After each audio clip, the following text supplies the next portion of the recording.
Good morning and welcome. Thanks to all of you who rose early on a Sunday morning to join us. I'm Andria Spindel, Executive Director of the Canadian Anti-Semitism Education Foundation. If anyone had told me that my retirement years would be spent fighting for the safety of the Jewish community in Canada and suffering along with all of us the pain and angst of worrying about Jews globally, I would not have believed it. CAEF was founded in 2004 by Shirley Ann Haber, who one might think now was prescient, as she spoke tirelessly about rising anti-Semitism in Canada. I heard her speak at Jewish venues where she was jeered by denialists and by those who felt she was only stoking fear. I went to all of the organization's public speaker events and wrote letters, as Shirley Ann recommended, to all levels of government, asking that they address the concerns of our community. Today, this is about engagement. You're here because you already know the seriousness of anti-Semitism on the streets, in our educational institutions, in media, and in government. What I didn't see until 2019, when I joined CAEF, was that my generation of social science grads was a huge contributor to this phenomenon of radical education, critical race theory, and deschooling, thus awakening the sleeping beast, wokeism. I'm a product of the 1960s sociology graduating classes that studied Herbert Marcuse, Paulo Freire, Franz Fanon, Saul Alinsky, Noam Chomsky, Ivan Illich, and others, thus unleashing social ideas on an unsuspecting public. Today we'll hear from experts, writers, lawyers, educators, and activists who are tackling the paradigm of critical race theory, its application in diversity, equity, and inclusion, policies, training, and brainwashing, and all the nuances and outright demonization of Jews and Israel that result from it. It's our hope that you will learn how to confront it, suppress, or destroy it. You'll have an opportunity at the end of the day, or at the end of each panel, to ask a few questions of our guests, and at the end of the day, to purchase the book by David Bernstein, who's here with us today. I'm so thrilled to share a podium with him, on Woke Antisemitism, How Progressive Ideology Harms the Jews. Please note that we have a very tight schedule, so please follow the program and take your break when it's given at 11:30 and get back here promptly at 12. We have a school bell that you will have noticed, and it'll ring 5 minutes ahead of time to get you back to your seats. I have two other short announcements as the person responsible for housekeeping here. One is to ask that if anybody in the room has family members that had any direct contact with the dreadful school outing that led to this anti-Israel protest the other day, to please see Michael Tepper, who's right here. He's the Vice President of CAEF. He's a lawyer. We're gathering information. If anybody can share any, please see Michael. And I also want to share that CAEF is honoring Rob Roberts, the editor-in-chief of the National Post, on October the 15th, as he heads a team that produces amazingly honest and truthful stories about Israel, anti-Semitism, and the Jewish world. And we invite you all to purchase a ticket and come and join us. And then lastly, if you don't know where the washrooms are, go past Eisenberg's and to the right. And thank you for being here.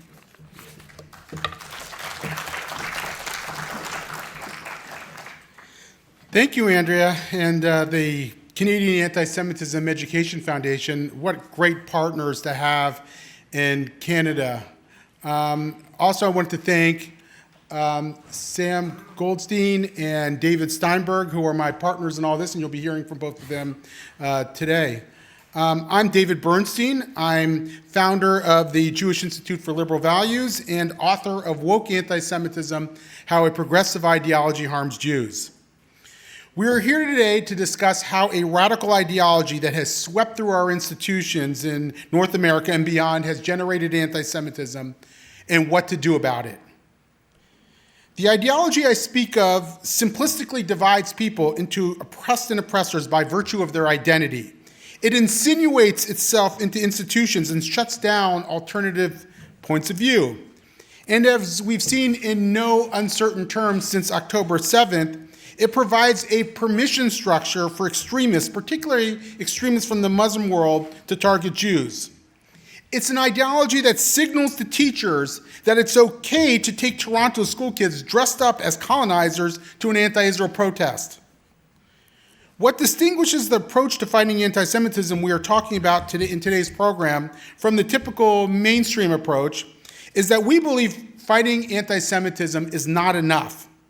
We believe we need to not just fight the outward manifestations that are of Jew hatred, but to combat the underlying ideology that produces it. And so we will be emphasizing in each panel discussion what taking on this ideology actually looks like. Our hope is that this conference will generate a groundswell of support for a strategy for countering anti-Semitism and radical ideology that stands up for Western democratic values in Canada, the US, and beyond as a bulwark against these dangerous forces that tear the fabric of our society apart and put the Jewish community at risk. And with that, let's get going with our first panel discussion that I've been very excited about. Barabara Kay and Jonathan Kay, come up here. They're both prominent writers and thinkers, and I know Barabara Kay, I've known Barbara's work since, I don't know, decades, I think. And I've been, centuries I've been reading you, Barbara. And Jonathan, I've gotten to know through being an editor at Quillette magazine, which is this unbelievably important journal that was formed in, what, 2013? Yeah, 2014, and thank you for pronouncing it correctly. Jonathan, use the mic. Oh, sorry. Thank you for pronouncing it correctly. We get all kinds of pronunciations. Yeah, I think I misspelled it at some point, but it is, it's a great... As long as you pronounce it correctly.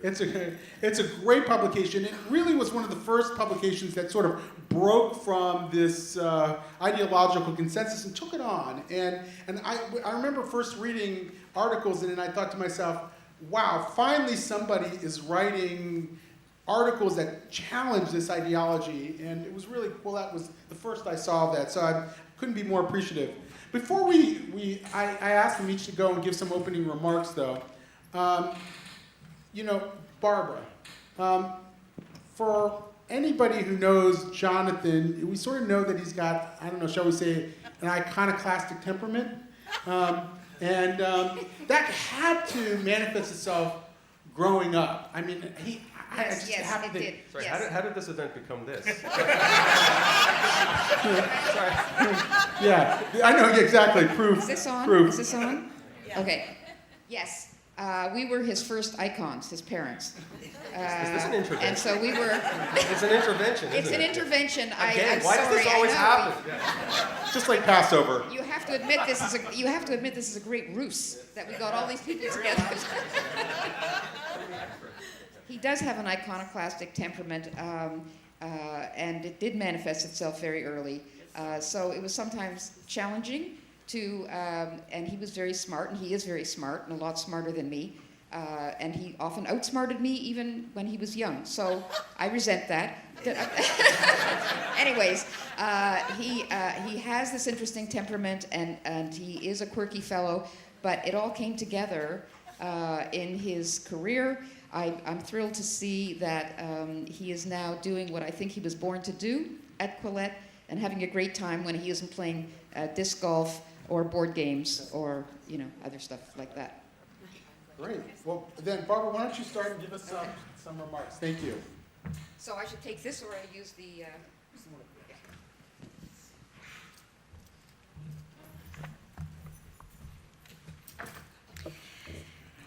It's really a great pleasure to be here, and I'm very grateful to David for inviting me. And I'm honored to be here. I know that October 7th has had a stunning impact on every sentient Jew in the diaspora. We are all shocked on several different levels, and I'm going to just touch briefly on four that I think take in sort of the umbrella of our shock. So on a personal level, we have either experienced or we know family members or friends who expected sympathy from their colleagues and other friends, but were instead treated with suspicion and even frostiness.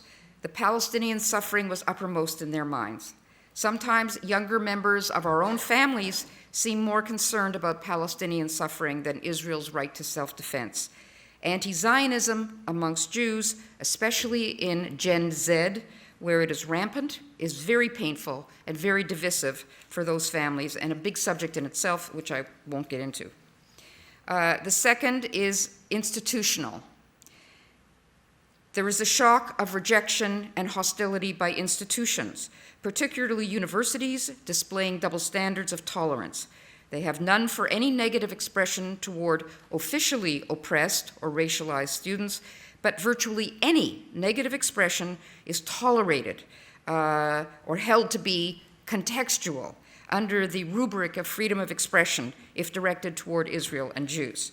Appeasement and enablement have been common amongst university leaders toward encampments, disruptions, intimidation, harassment, and vandalism. But other institutions have piled on as well. School boards, unions, businesses like Paramount Foods, whose owner publicly announced he would prefer Jews not to patronize his multiple restaurants. The Toronto District School Board, as you heard, took students on a field trip supposedly about Indigenous problems with mercury contamination, which turned out to include a protest featuring anti-Israel elements that the kids participated in without parental knowledge or consent. 3, the media. The mainstream media, apart from the National Post and other post-media papers and a few tabloids in Canada, have been equivocal or anti-Israel in their coverage of events. The CBC has been simply rotten through and through. Honest reporting fact-checks them on a daily basis, but they don't care. They've staked out a highly ideological anti-Zionist position that has the effect, if not the intent, of encouraging anti-Semitism. Additionally, there is a profound imbalance in foreign media coverage of Israel and the Arab world. Israel, with all its internal quarrels, is open to scrutiny for the foreign press, including their far-right rants from certain members of the government, while Gaza and Hezbollah-dominated Lebanon, Syria, Iran, and Yemen control their media and punish anyone who strays from their party line. So the scale of violence in these places is suppressed, whereas every angry criticism of Netanyahu is blown out of proportion. And despite obvious evidence that these countries cannot be trusted as reliable sources, Western media play along with them as if they were. You don't see armed Hamas terrorists in photos from Gaza, but you do see a lot of dead children or dolls made to seem like dead children. You see mourning families in grief, and chaotic hospital scenes. You don't see bomb shelters because there are none, despite the fact that tunnels make perfect bomb shelters, and Gaza has more miles of tunnels than the London Underground. The tunnels, of course, are only for Hamas combatants. Nobody ever comments on that in the media. Nobody comments on the fact that Gazans are not allowed to speak freely to Western reporters. The boundary line between news and opinion has largely disappeared in many news outlets, conspicuously so in the BBC and the CBC, which are public broadcasters, and sadly, all too frequently, even in such authoritative outlets as the New York Times. Too much journalism today is predicated on a preconception that is ideologically colored. The Gaza Ministry of Health is a wing of a terror organization, but how many readers know that? Few. Finally, governments. Several layers of government, which at the local level has been slow to enforce the law against insightful protesters or crack down on those who cross lines from speech to action, and at the higher levels is silent, tepid, or equivocal in their denunciations of anti-Semitism. Our community feels extremely vulnerable, in short, because we do not see the kind of concern we deserve for our legitimate distress or the commitment to action at the very highest level to deal with or even recognize as distinct from Islamophobia or homophobia or transphobia, the virulence, the special virulence of anti-Semitism as compared to other forms of bigotry. When the leader of your country fails to lead on anti-Semitism, it is rational that Jews should feel a special dread. In Israel, of course, there are commonalities and differences. People in Israel were in shock on October 7th, obviously, regarding the inability of the defense and intelligence establishments to prevent such a barbaric attack in the first place. They were stunned that the security forces did not respond quickly. They were appalled at the explosion of anti-Semitism and pro-mass murder sentiment on campuses and streets in the West and in the media. Most did not fully understand that in America, Canada, and other nice countries that Israelis love to visit, the new anti-Semitism, I'm talking about left-wing anti-Semitism, not the Nazi kind that they're all very familiar with, that has been brewing in academic circles, has been spilling out into the mainstream. Because of this realization, many progressive Israelis have become embittered and disillusioned with progressivism in its intersectional anti-racist form. So in sum, I would say that October 7th made Israelis realize, or maybe reminded them, of how deep anti-Jewish hate runs even in modern liberal democracies. Our enemies are everywhere. Society can turn on us very quickly indeed. These realizations have boosted a sense of, if something good can be said to have come out of it, it did boost solidarity and a sense of a shared future and fate between Israelis and diaspora Jews. That being said, there are obvious differences. Jewish communities here are on the receiving end of the pro-Hamas, pro-mass murder sentiment of the dismantle Israel ideology and protests. In Israel, they only see that on the news. They don't viscerally experience this particular form of anti-Semitism. They don't have to watch what they say in public. They don't have to think twice about wearing a Magen David necklace. And in this regard, Israelis are psychologically safer in a certain sense. The hate so freely directed at Jews in the West does not affect most of them face to face. They only have to deal with actual terror attacks and the war.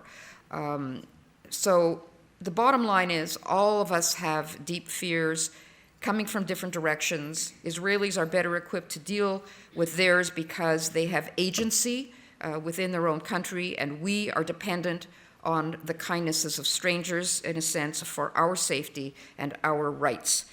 So I'll just, I'll close there because I know there's lots to cover.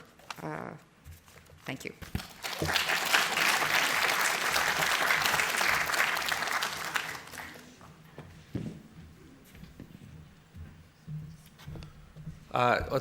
Thanks very much, and thank you for including me, David. I think Barbara gave a very good sort of high-level overview of the kind of threats that that Jews face after October 7th. My work in studying anti-Semitism is a little bit different because as a journalist, I tend to look at case studies. I tend to look at subcultures. And in that study, what I found is that the kind of anti-Semitism you see, and that's not always even the right word, is maybe very different from what we expect. So there was some of you may be familiar with a scholar named, I believe his name is Norman Cohn, wrote a fantastic book called Warrant for Genocide, which was about the protocols of the Elders of Zion. And he talked about how that infamous anti-Semitic hoax became created in the late 19th century by Tsarist Russians, and how it came to be influential in Europe, and most tragically came to influence Hitler and laid the seeds for the Holocaust. The point he makes in that book is that the reason the Protocols of the Elders of Zion was so effective is because it was reading back to people folk anti-Semitism that they had learned at their grandparents' knee, that anti-Semitism was already a widespread, deep-seated, murderous creed that had already been pogroms all over Eastern Europe. And like all good, or I should say all effective hate propaganda, it read back to people things they already thought they knew, because anti-Semitism was already a deep-seated creed at that time.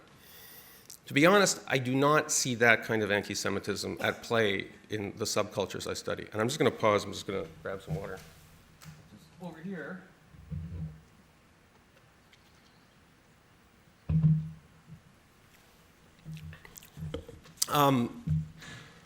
So, for instance, I study radicalized anti-Zionism, which often blurs into anti-Semitism, in things like the Canadian activist community, or the Canadian literary community, Or lately, I've just written a big article. I know it's hopelessly obscure, but I thought it was informative in the board gaming community. I don't know if anyone here read that.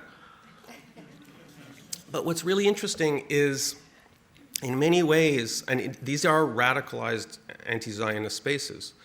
And I know that because sometimes I assume fake identities, and I go on their Discord servers, and I'm not proud, but this is what journalists do, so I have an avatar with the watermelon and the 3 masks and the blue hair, but I don't try not to stir the pot. That would be irresponsible. But I just kind of listen to what they say, and the reason I was studying this is because, again, it's hopelessly obscure, but these subcultures are really informative. If you want to know how woke anti-Semitism, so to speak, flourishes, I think sometimes it pays to put down the megaphone and just kind of listen and enter these spaces and not scream in people's faces and see because these personality types often fall into clusters. And what you see in the board gaming space, I know it's obscure, but it's so radicalized because there's a group within the board gaming space that has tried to boycott not 1 but 2 board gaming conventions because they weren't explicitly anti-Zionist. So one was called Gen Con, which was in Indianapolis, and the organizers told them they could absolutely go screw themselves, and we're not banning Zionists from our convention, please go away. But then what was interesting is these anti-Zionist activists targeted a much smaller convention known as Big Bad Con, which is in Oakland. I know this is, people are like, I woke up early to hear this, but it's informative because Big Bad Con was explicitly created as a social justice board gaming space. And as a result, and this often happens, this is a common pattern, this is why the anti-Zionists target museums, they target universities, they target theater groups, they target already ultra-left spaces that they know they can bully, because they know that the currency of moral virtue in these spaces is oppression, and the product they're selling is oppression. They're saying, well, you're on the side of Turtle Island and First Nations and grassy narrows and rainbows and unicorns and gender bending and Black Lives Matter, and well, if you like that, you'll love this. Look, it's the Palestinians, they're being oppressed. It's just, as David said, it's the rubric of oppressed versus oppressor. And people are like, okay, sounds reasonable. And as we know, social media in these spaces means it's very easy to homogenize viewpoints. Back 50 years ago, it's like Jews, you'd get 10 leftists in a room and they'd have 10 different opinions about Israel or other things. There were movements that would sweep these political subcultures, but it was easier to have different views. Now, because Twitter and other social media are so effective as an enforcement mechanism for dominant personalities within these spaces to enforce monocultures, you get, and this has happened in the board game space, 6 or 7 extreme anti-Zionists who act as ideological enforcers.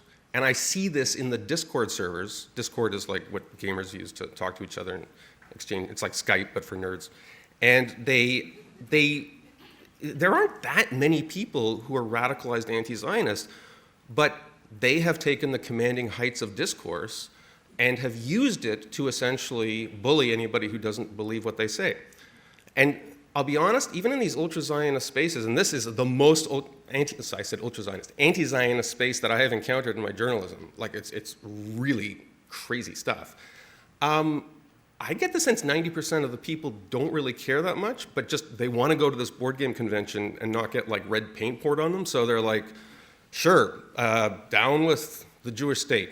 Can I play games now? And I like to do a close study of who are the enforcers, who are the ideologues. Often they're Jewish. In the board gaming space, the top social justice enforcer right now is a woman named Esther. And they all go by one name, by the way. They're all, because it's this Dungeons and Dragons thing.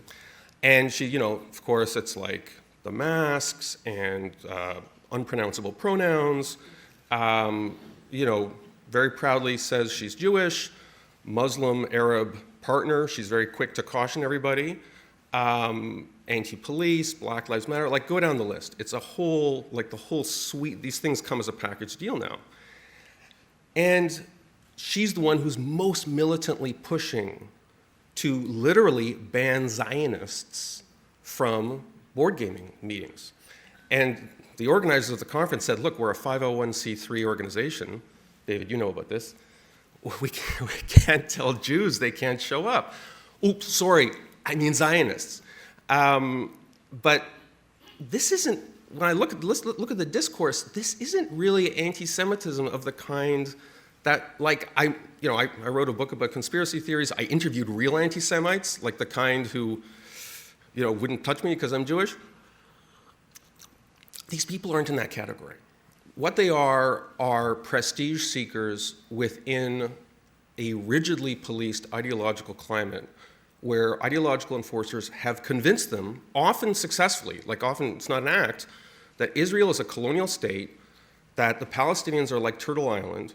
They will say to me with a straight face that Gaza is like this LGBT paradise where everyone has 4 genders. They kind of believe it because it eliminates cognitive dissonance, because in a highly tribalized world, there's the oppressed and the oppressor.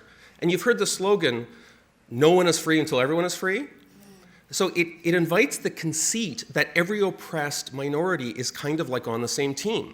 And so if you go to Gaza, you're going to meet, it's like, A, they're indigenous, and I don't want to get into the whole nonsense about like who's indigenous to Israel, because I'll offend the Babylonians and the Hittites and the Phoenicians, but it's indigenous. I'm in favor of trans stuff, so I guess they must be kind of trans. There's a class thing. It's a color thing, because it's like Israel is white or white adjacent, and Gaza, it's more brown. So like it fits into all these paradigms. And so then, you've seen these videos like from the river to the sea. And then like some guy like me says, what river, what sea? And they're like, I'll get back to you. They don't know. But what they do know is that in their ecosystem, this kind of rhetoric is rewarded. And especially if you're a Jew, because if you're a Jew, like Esther, this has so many unfortunate Purim overtones, but that is the name she goes by on Twitter, and you could look at it. I'm blocked, but some of you may not be. She weaponizes her Judaism, and she gets extra points because she's like, well, I'm Jewish, and I still hate Israel. And to be fair, both sides do this. Like, the best way to be a keynote speaker at a Jewish conference is to be like a Muslim who hates Hamas, right? Like, this is how people get invited to conferences. And we assign them extra credibility. When the son of the founder of Hamas goes on TV, he gets extra credibility when he denounces Hamas because of who he is. But this happens on the other side. And a lot of it is a kind of displaced dealing with their privilege. So a lot of these people are downwardly mobile, heavily depressed, status seekers, don't have a lot of money. They're in this nerd space. All they have is their prestige. All they have is their status as hardcore soldiers on behalf of the oppressed people of the world. And someone said, we're going to give you a hero cookie if you wear a watermelon shirt and put a watermelon emoji and show up at Berkeley on Saturday morning and scream down with the settler Zionist Jewish state. And they're like, all right. And they internalize that. But this is where I disappoint audiences like this. It's not real anti-Semitism in the sense that our grandparents, and maybe our parents and maybe some of us, have experienced in our real life in terms of meeting people who actually hate Jews. When I'm on these social media platforms, actual anti-Semitism is heavily stigmatized. Anti-Semitism of the form of like what the Jew wants or what the Jew, that kind of stuff, they actually, even in these hardcore social justice spaces, unless you're talking maybe about Arabic language stuff and like, which I haven't gone that deep into my, deep penetration operation, haven't learned the language skills. In the English language, academic, activist, journalistic subcultures, it's not real anti-Semitism. It manifests often as real anti-Semitism, but it's not the kind of anti-Semitism I think our grandparents would recognize. And I think if you want to fight it, conferences like this are nice, but it has to be stigmatized within those ecosystems, within university faculty meetings, within activist circles, at the TDSB, at board game conventions, folks. later this week when you go to your board game convention, you must be the conscience in the room.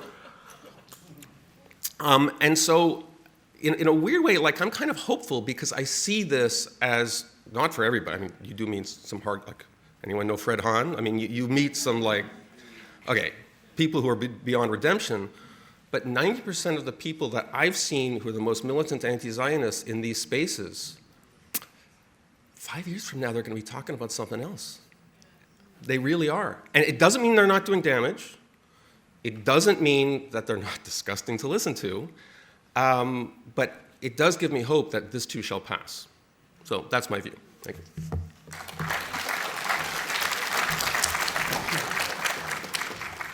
A lot of food for thought. By the way, I was supposed to have the video that the great Natan Sharansky recorded specifically for this gathering in the very beginning. So we're going to do it right after this session. You know, I've been following what goes on both in the US and Canada, and a couple months ago I caught wind of this anti-Palestinian racism trend that had been officially adopted by the Toronto School District. I told my team in the US to pay attention to it because we used to say this about California, whatever starts in Toronto ends up, you know, everywhere else, you know, now, of course, and it was within 2 weeks, by the way, we started to see anti-Palestinian racism in the sort of American Pediatric Association, and then at a DEI training at a major university, and so forth. And I want to sort of, so I'm saying that because I think it's important to understand that the U.S. and Canada are not that distinct in this sense. I think we're experiencing similar phenomena, but just in slightly different contexts. The dynamics of race are a little different in each place. A few weeks ago, the director of the Hillel, the Center for Student Life at Columbia University, at the invitation of the Columbia administration, was giving a talk about the plight of Jewish students at Columbia. And while that was happening, 4 deans at Columbia, the Dean of Student Affairs, were texting each other saying, can you believe how privileged these Jewish kids are? Now, how do we know this? Because somebody very smart in the audience was taking pictures of their texting, and then members of Congress asked for the official transcript. And so we were able to see this in real time. And you could, it's almost hard to let that sink in for a second. If that's happening among these 4 top deans, imagine what the discourse is there. Imagine what it must be at other similar institutions of higher education. And I guess the question is, and you know, what unleashed this? What do you think unleashed this? Maybe I'll start with you, Barbara. And I also want to ask, is John right that this is like a passing transient thing, or is this sort of more deep-seated, and are we in for a lot longer than 5 years? I'm going to start with your last question. By the way, just to clarify, I'm not saying the opposite. Anti-Semitism is a passing thing. It's the most successful ideology of the 20th century. But I don't think, I disagree that this particular phase, I think we're still in the ascendant phase. I don't think we've seen, I think it's ramping up. Where it's not decreasing, it's escalating. It's been encouraged, tacitly or otherwise, by the institutions that I mentioned and the media, and I see it getting worse, not better. So, sorry, what was the first part? Why now? Why did this emerge? I mean, you would think that October 7th would have sort of tampered it down a bit, but it actually did the opposite. No, it started with Durban, when all the ideology in the universities burst out into the public forum.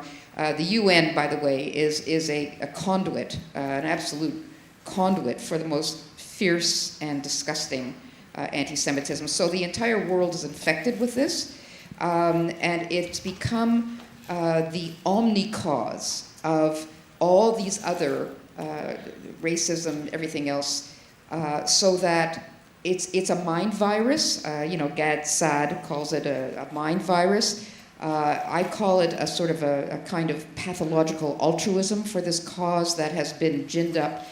They've been very busy for the last 25 years infecting the faculties and the academy and all of that. So it's going to get, I think, much worse. And when I say the omni-cause, I mean at the heart of this matrix is the Palestinian cause.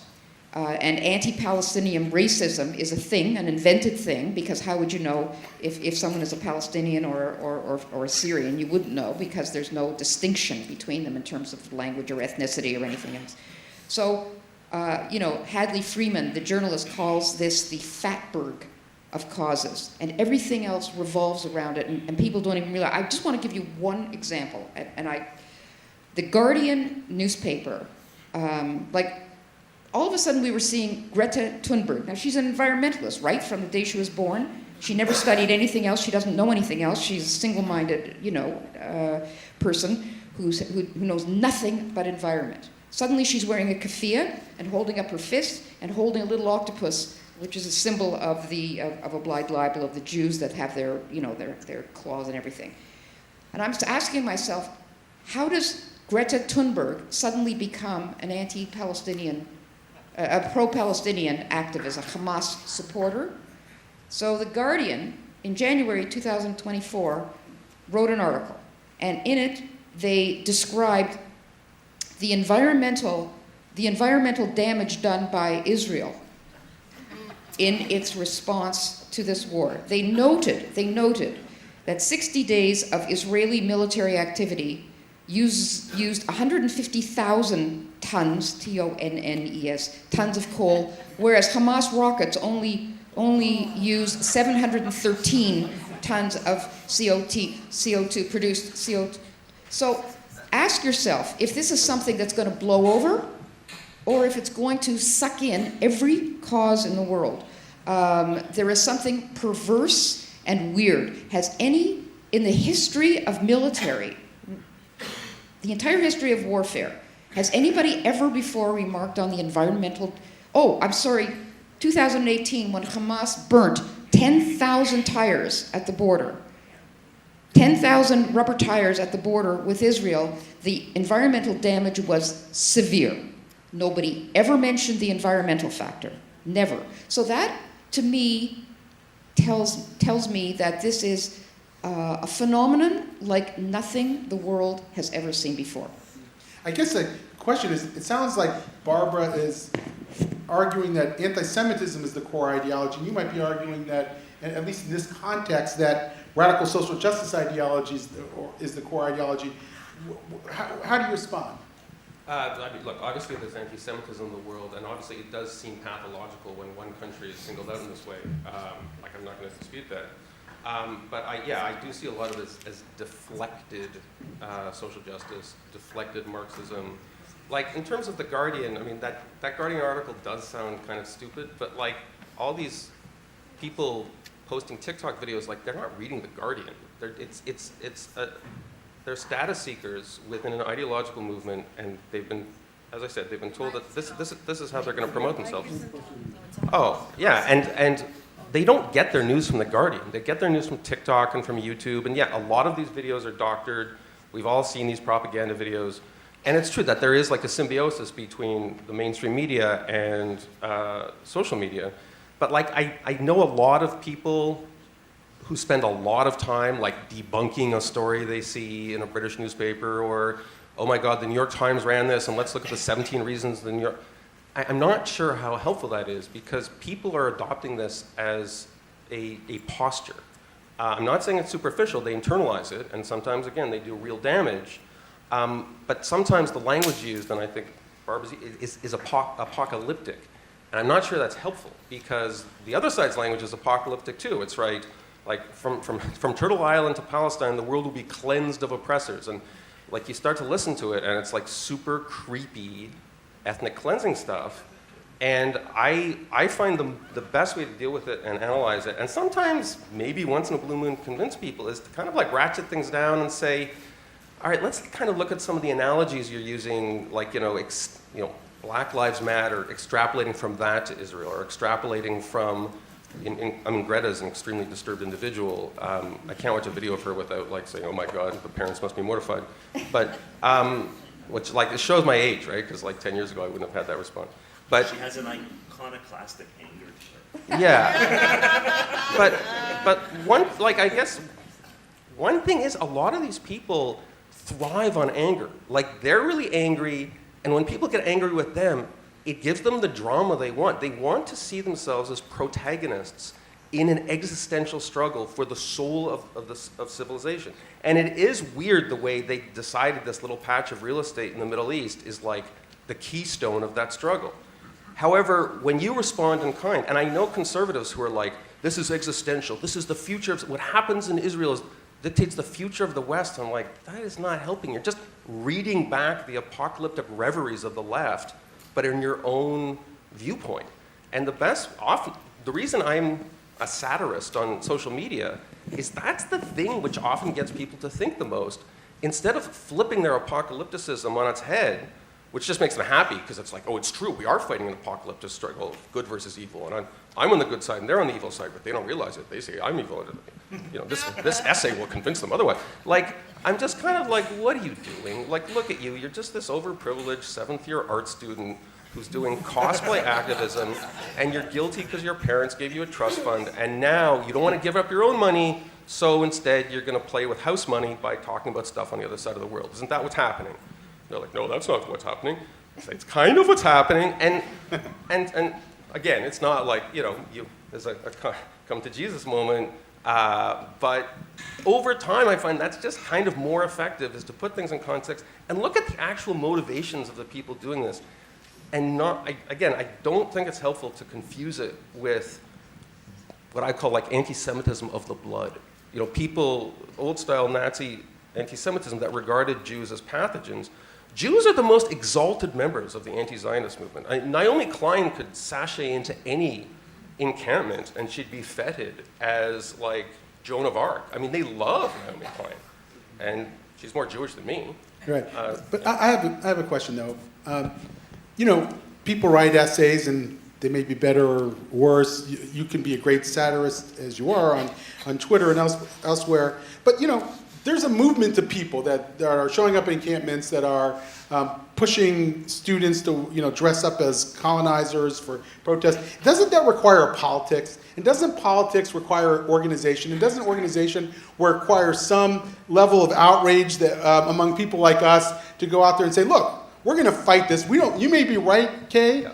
but we're worried you're wrong. Right. And we're worried that we better fight this now, or we're going to be stuck with this, and Canada might not be such a pleasant place to live. You're right in one very, very important way, which is you need an institutional community response to give backbone. I'm not even sure politics is the right term, but institutional administrative backbone.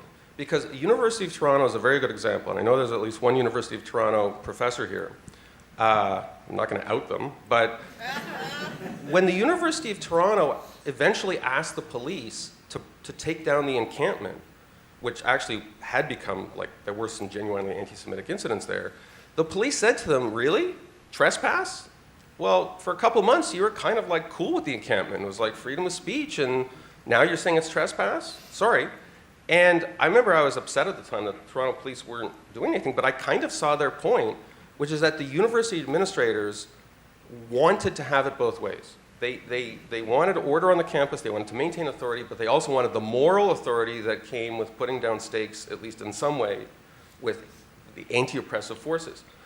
And you had people in the Jewish community who did rally, and including many people in this room, and as a result, gave the University of Toronto backbone. And so when the summer was over, and people started to come say, okay, time to set up our new encampment, the university was like, absolutely not, and we're putting you on notice. And the first second you set up your stupid tent, we're calling it trespass, and the police are coming in. And universities all across North America did that. And they did that in large part because of an institutional response, and that was helpful. But it was helpful in a practical way. It wasn't helpful in terms of like, we're going to win the war of civilizations with rhetoric.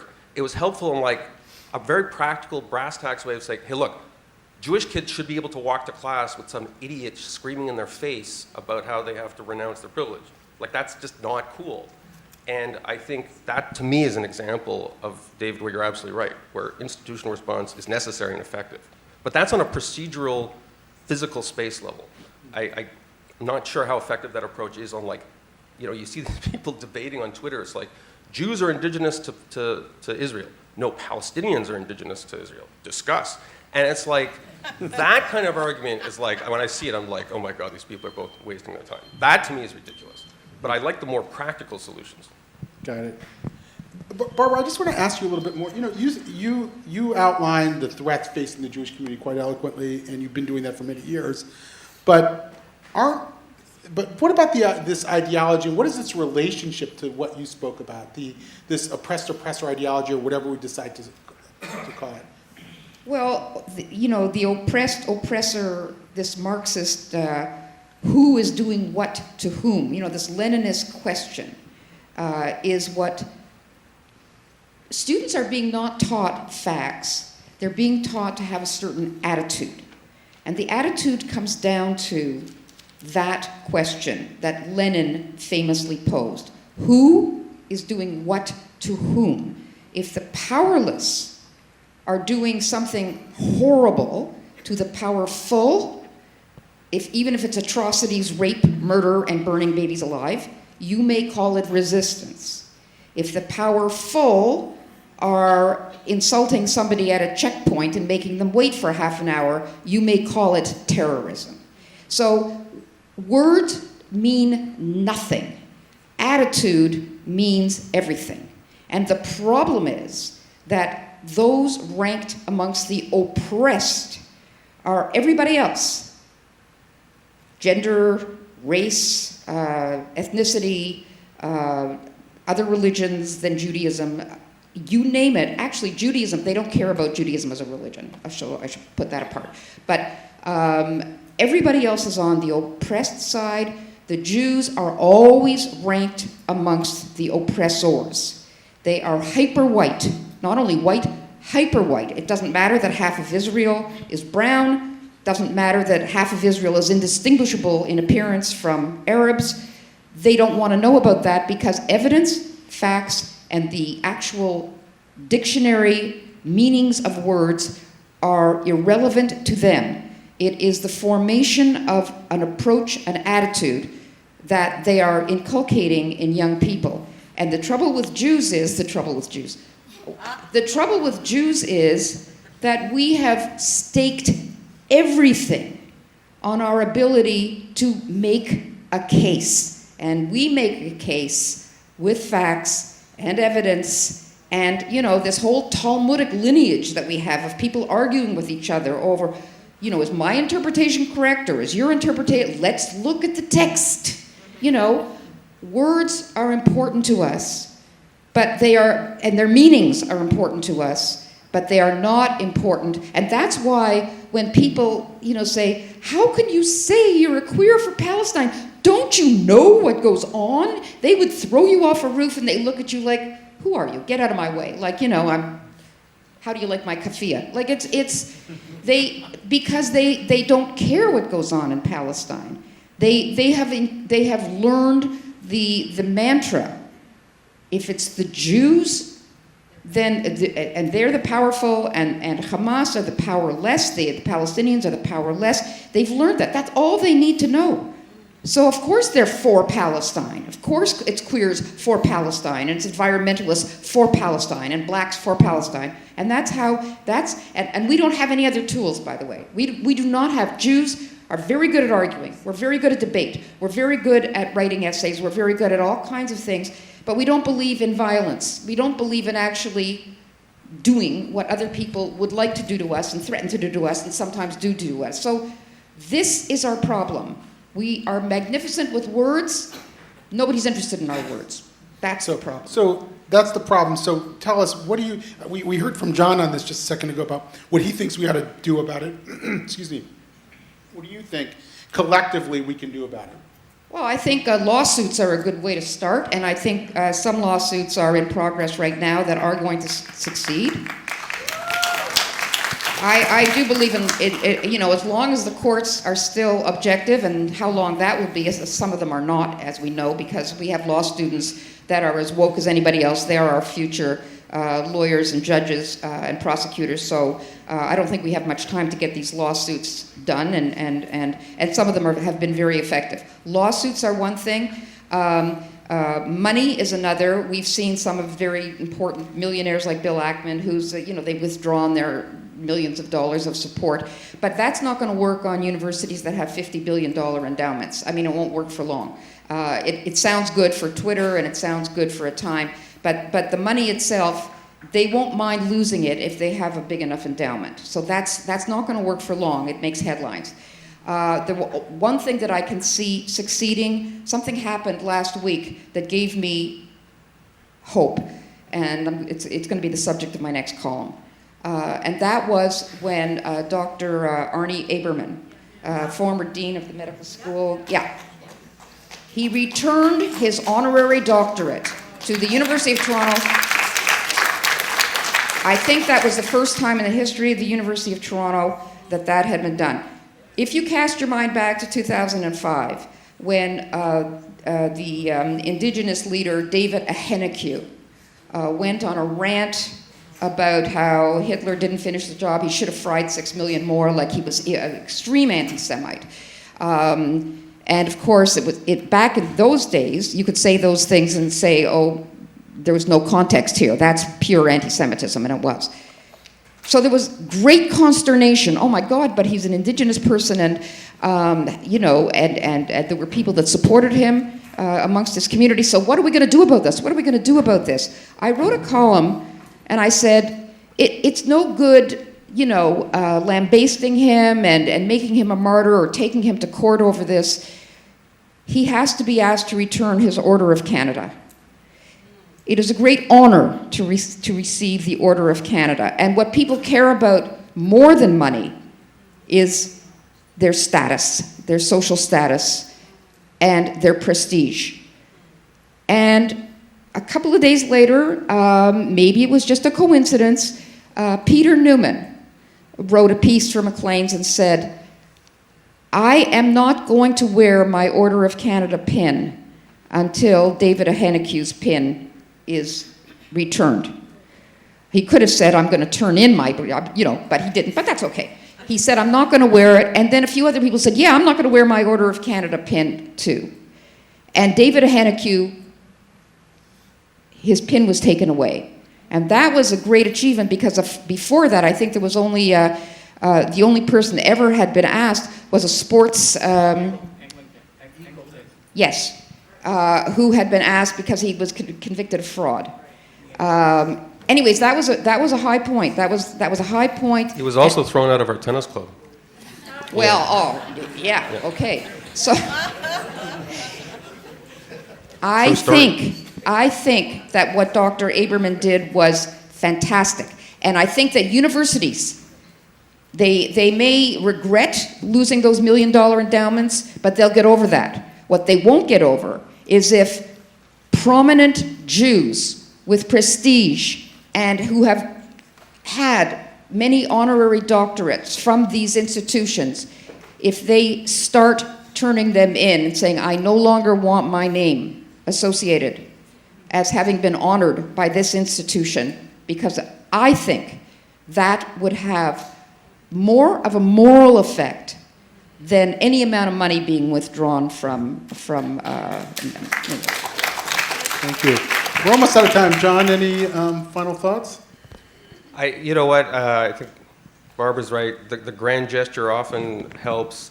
I kind of like the prosaic, banal back office gesture too. There's, I think there's already been a shout out to Michael Tepper, who's in this room, and this is a guy who I just learned is a tax lawyer. I'm a former tax lawyer. Unlike me, he's apparently quite good at it. And I remember it was like this super busy job, and he finishes his tax law, and then he spends the next 6 hours writing letters to the TDSB about their whack job teachers, and he gets results. And I know he gets results.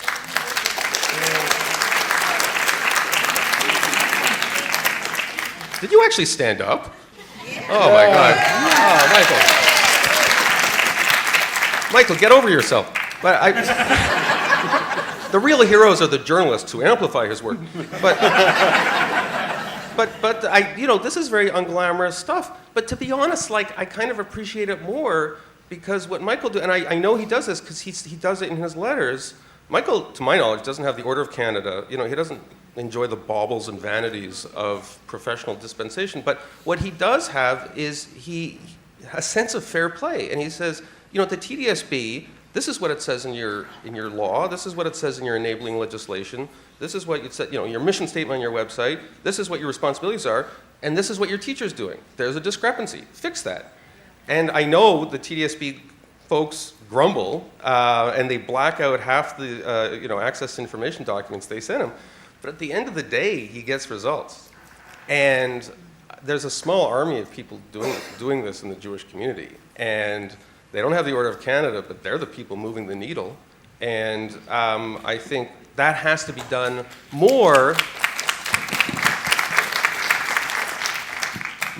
in subcultures that, dare I say, are hostile to us.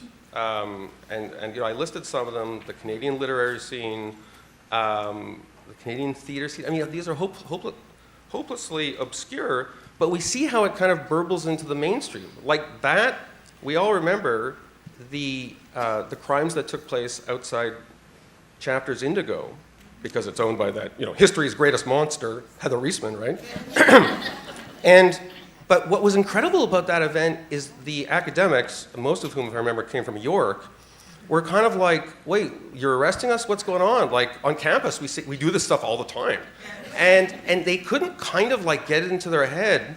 And you saw the response on social media. It's like, whoa, just smash a few windows and suddenly people are arresting you? Like, what's going on? This is social justice. This is direct action, folks.